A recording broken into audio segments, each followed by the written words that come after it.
Hey, I'm Micah from RV Whiskey Reviews. If you're new to this channel, welcome. Back in 2023, we moved into our RV to travel around the country full time. We started this channel to be a diners, drive-ins, and dives type channel where we visit whiskey distilleries all along the way. We post features, we do reviews, and we hope to provide you some unique perspective to whiskey around the country. We've been in Tennessee for several months now. We have been so busy visiting whiskey distilleries locally, and I have a lot to share. But now it's time to get down to business and post some reviews. So hit that like, hit that subscribe button so you can follow our journey as we continue.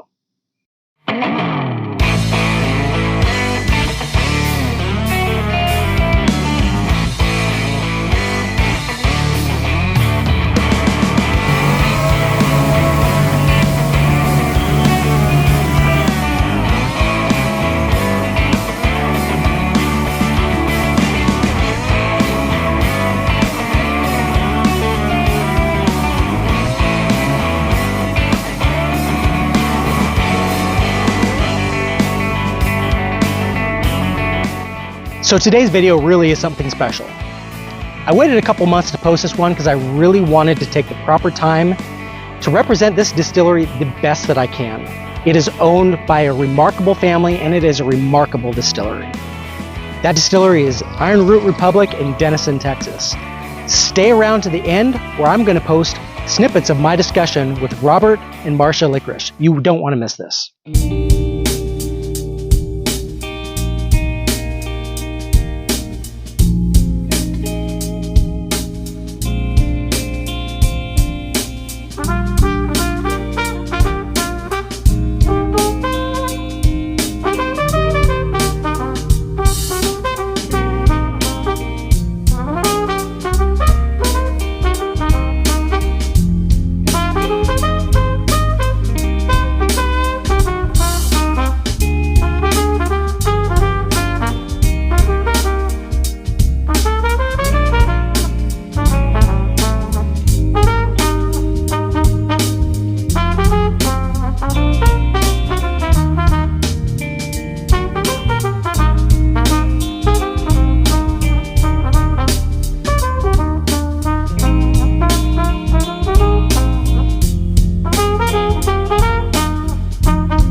Today I'm reviewing the Ironroot Republic label Saints Alley.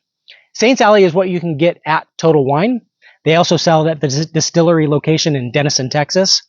They've won several awards for this recently. Even the 2024 Ascot Awards that's hosted by Fred Minnick, they took a gold medal for this. Ironroot is doing some really cool things with this label. So column stills, they have a tendency to strip away a lot of the base characteristics of the grain. So this is a mixture of MGP column still distillate and Ironroot Republic pot still distillate. Mixing in Ironroot pot still amps up the viscosity and it amps up the finishing characteristics. It gives back some of the grain character of the heirloom corn that they're using in the mash. This Saints Alley is the Herald, batch number 13. This is a blend of straight bourbon whiskey finished in Armagnac casks. It is 107 proof, non-chilled filtered, one of 2,400 bottles. Now, if you don't know anything about Armagnac, let me tell you a few things. Armagnac is like cognac's more rustic cousin. In France, a distiller might go from winery to winery with a portable Armagnac still, and the winery will keep these Armagnac casks sort of as insurance policies, maybe to offset the cost of a bad year or a family wedding. So it's really not out of the ordinary for these Armagnac casks to be 20 years old at some points. These casks, these wooden casks, are not made out of American oak, white American oak. They're made out of black oak, which is grown in that region. And that black oak gives these Armagnac casks a darker and heavier profile. People refer to Armagnac as a whiskey drinker's brandy. I learned about Ironroot Republic Distillery back in 2020 when they won the World Spirits Competition for World's Best Bourbon. It shocked the bourbon community because up to this date, no non-Kentucky distillery has ever won this award. Ironroot Republic, a Texas distillery, won that award for World's Best Bourbon in 2020. I have a clip where I discuss this event with the Licorice family, who's the owners of the distillery. I'm going to post that at the end of this video, so stick around to watch that. I'm really excited to get into this one today. I've been really looking forward to this. I remember loving it at the distillery, and we're going to open this for a fresh crack right now.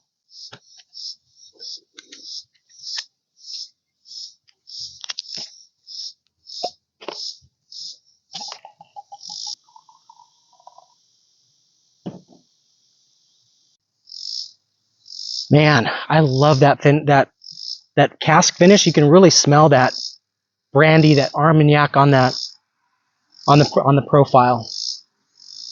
What does that smell like? It smells like dried aged fruits. It smells like figs. Some dried apricot.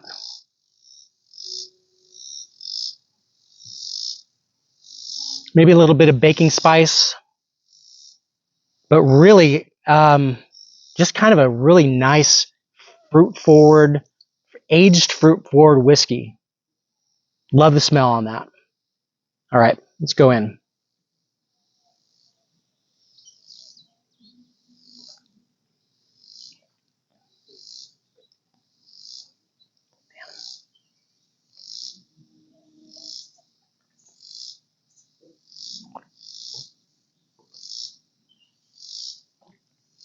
Proofed at 107 proof, which I think is spot on. I love that proof point on that. It really gives the whiskey a lot of time to finish on the palate. That viscosity that I referenced earlier from the pot still, that viscosity really helps that longer finishing thing on the finish.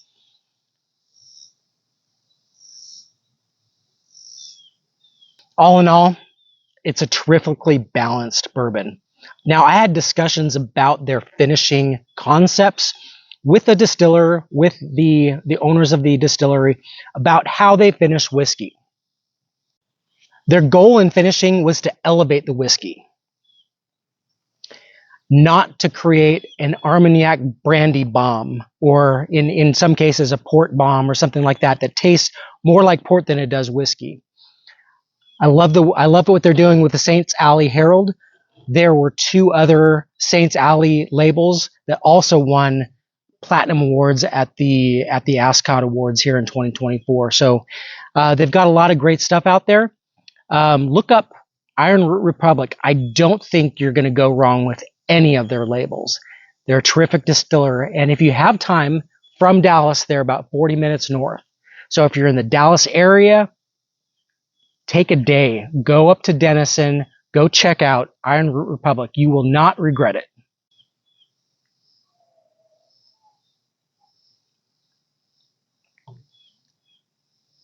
As I sit with this, it has a lot of the classic bourbon character that you might find in other of your favorite whiskeys. Vanilla and caramel and some of the classic bourbon characteristics. It really is a full-bodied, well-balanced bourbon. If you're able to find it, Total Wine, pick it up. I don't think you're going to go wrong with any of the Saints Alley bottles. Additionally, I'd really like to thank the Licorice family for hosting my visit to the Ironroot Republic.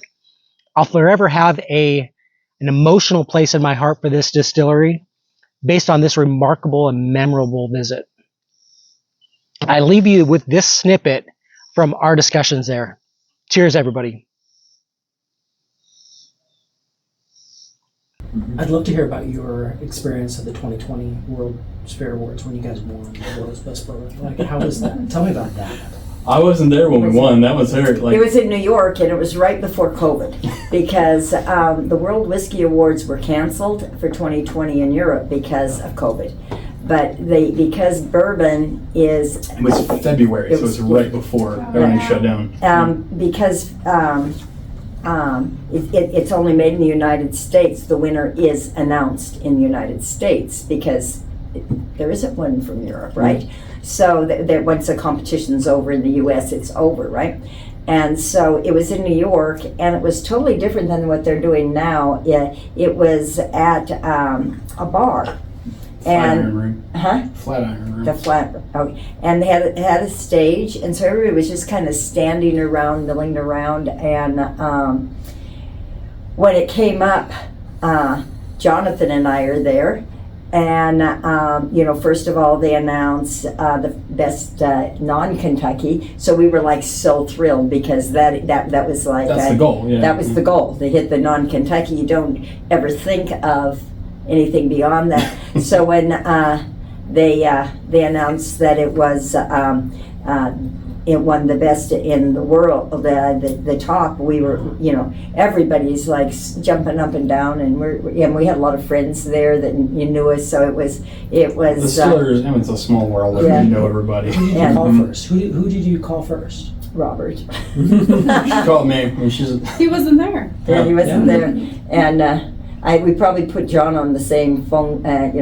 We probably. They wouldn't tell me, and I was like, oh, what did you win? Like distillery manager? Like what happened? Like, did we win corn again? Like super? Yeah, because corn obviously it's a much smaller category. There's not, 2,000 distilleries making corn whiskey, and I was just flabbergasted, because something that never crossed my mind as a possibility, because like no one outside of Kentucky had ever won. Like, you'd had some single barrel stuff that was MGP whiskey that won the single barrel stuff, but the actual bourbon category, no one outside Kentucky had ever won. Wow. And so it was never like a thing that could even, because again, when you start talking about Harbinger, it's a very different profile than this. Yeah. So. And it's not old. It was, it was 27 months. 27 months. And it was on every shelf. Usually, the category is a single barrel, or it is one of those that you and I, we even if we pulled all of our finances, wouldn't be buying a bottle of it. The previous year, like Balcones had won the non-Kentucky, and then Four Roses 130th anniversary won. Like, right. So you're like, that makes sense. Yeah.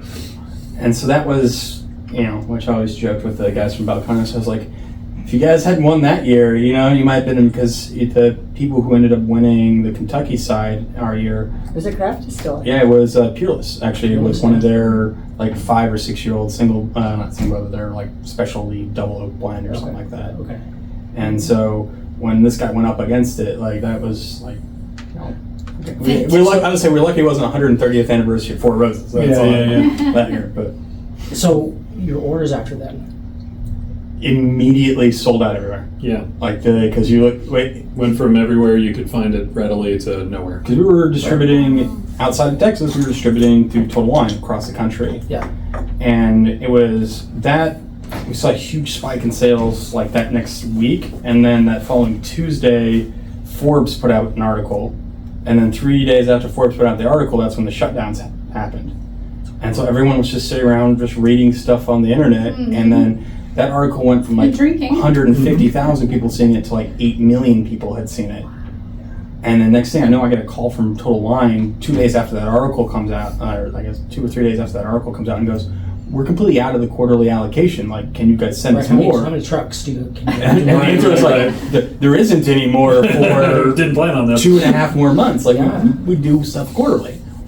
And yeah, and so then they were like, well, what is it going to take you for you to give us more? I'm like, well, unfortunately, the next 4 years is already in the warehouse. I can tell you exactly how much there is the next 4 years. Other labels, did those increase? It slowly trickled to the other labels. So it went from Harbinger to Harbinger XC, which was the 90 proof version, to Promethean, and then the St. Sally stuff. Like it just kind of went boom, boom. It's kind of like what happened with Pappy, which it went from Pappy down to Weller 12, down to Buffalo Trace. Yeah, like it was just kind of that just slowly trickled. And it's funny, Promethean is coming on strong right now. People are really liking that darker profile, and it's so different. I think what we say about Promethean is you're not going to find another whiskey out there that tastes like that. It's quite unique with it. And when we were doing tasting 12 years ago, people wanted to taste like Kentucky because that's all they knew. And now people have palates that are looking for a lot of different things. The bourbon market shifted a little bit over the last few years. And I think that the beer, I think that's why you saw, I like to say the craft distillers really did more than just produce and create their own great spirits. But what they did is they made the big producers move off the square one because they were so always, their majority was always towards their cores. And I think that when the market was expanding, they expanded too. And I think that we get some phenomenal different things you never ever got that they always had. And it wasn't that Buffalo Trace was an experiment. I think a single but oak small project. amounts. Yeah. But I think that so many of them, I mean, look at Bardstown with... Jim Beam released a rice bourbon. I mean, what about, I think, Jack Daniels. It was always that black and white label, right? And then one day I tasted one of our friends that collect, and what was it, Well, Jack Daniels are releasing cast strength stuff. Yes. Cast strength So, I mean, I think that was exciting, and I don't know that they were as willing to take that jump because they were successful where they were. And I think that it's been great for everyone. And I think there's a lot more whiskey drinkers, so it doesn't really steal people's. I think that people only used to have 2 or 3 things at their house, and now they have, 200 or 300. They have a lot of them. So so that what you found is that the consumer expanded also with it. If you go back 7 years ago, the bourbon market, flavor profiles, and what consumers would recognize as bourbon was a very different thing than it is today. I see it too. Yeah. I mean, it's with the proliferation of the smaller distilleries, and again, a lot of the smaller distilleries are doing interesting or super different things. Like, you got some of the guys up in New York, Kings County, and they did peated malt in their bourbon. There's stuff that people would never have done, 10 years ago. And you're seeing things like this that come out that resonate with some people, and people wanting to explore more. And I think that really, honestly, is helpful at the end of the day for the American whiskey market, because bourbon, I think we've been putting out some top quality spirit for a very long time when it comes to bourbon, especially when the bourbon glut happened in the 80s and they had to hold on to spirit a lot longer. You had these 10 and 12-year-old bourbons that they weren't emitting were 10 and 12-year-old bourbons or 15 years old. But it's because of the production methodology in Kentucky, and they were changing barrels all the time. You're looking at similar yeast, similar mash bills, and the flavor profile width of what Kentucky bourbon it was relatively narrow, especially when you compare it to Scotch, as far as what they do in Scotch with all the different casks and all the different things that they do there. You had a much wider breadth, and I think kind of what the craft distillers have done, coming in with unique grains or adding in pot still or adding in unique barrel types, I think you've just widened the breadth of what American whiskey and what bourbon can be, and to me that's always a great thing. Now, is there still that core of what traditional Kentucky bourbon is? Yeah, 100%. But it's nice every once in a while to be able to go outside of that and play around in some things that are unique or different, that are high ester. Again, which is stuff you only saw in rums, really, that people were going these crazier flavor profiles. And to me, that's just a healthier market is when you have, because if you drink the same thing every day, all day, eventually you get bored of it because not that it's not amazing. Like, again, trust me, I drink Stag every day. I'm a super fan of it. So E.H. Taylor Barrel Proof. But if that was the only thing I drank day in, day out, eventually I'm going to want something a little bit different. And I think having that variety is super healthy for the market. It keeps things interesting and people engaged at the end of the day.